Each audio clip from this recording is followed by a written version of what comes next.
Les super-héros décryptés avec Thierry.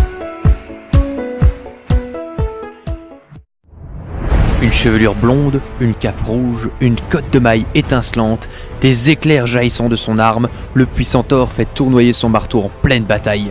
La guerre fait rage sur Asgard. Les géants des glaces ont envahi le royaume d'Odin et la demeure de Thor est en danger alors que son père est plongé dans son sommeil imperturbable. Thor ordonne à Heimdall d'assurer la défense de la ville et d'arrêter les envahisseurs alors qu'il se dirige vers la chambre de son père.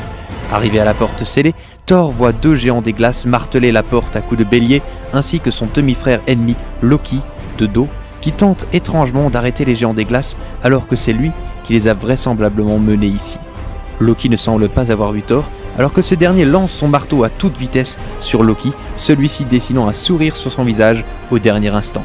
Le marteau le touche et le projette brutalement à terre. Thor arrive sur place et découvre alors une poudre verte s'échappant de l'apparent Loki qui se trouve en fait être sa propre mère Frigg.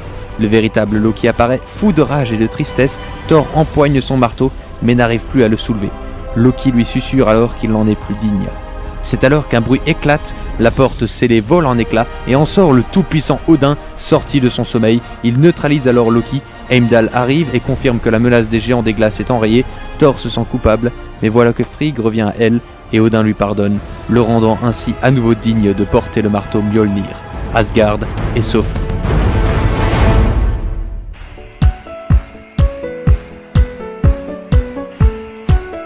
Thor, le dieu du tonnerre dans la mythologie Marvel, est un Asgardien et également membre fondateur des Avengers. Thor possède des facultés physiques impressionnantes. Il peut soulever une charge maximale de 100 tonnes, entendre des bruits à l'autre bout de la planète, et grâce à son marteau de guerre Mjolnir, il peut déchaîner des orages, commander à la foudre, voler, le lancer, puis lui commander de revenir dans sa main. Mais ce super-héros est également très fier, quelque peu prétentieux et plutôt tête brûlée.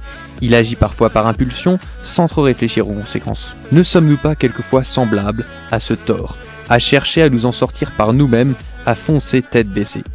Nous avons un Père au ciel qui ne demande qu'à nous venir en aide.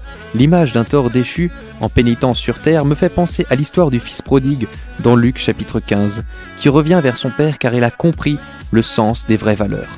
Peut-être êtes-vous loin du Père en ce moment, en conflit avec lui et que vous ne vous sentez pas bien. Peut-être serait-il temps de revenir auprès de votre Papa Céleste qui vous aime et n'attend que votre retour. Approchez-vous de Dieu et il s'approchera de vous. Jacques chapitre 4 verset 8.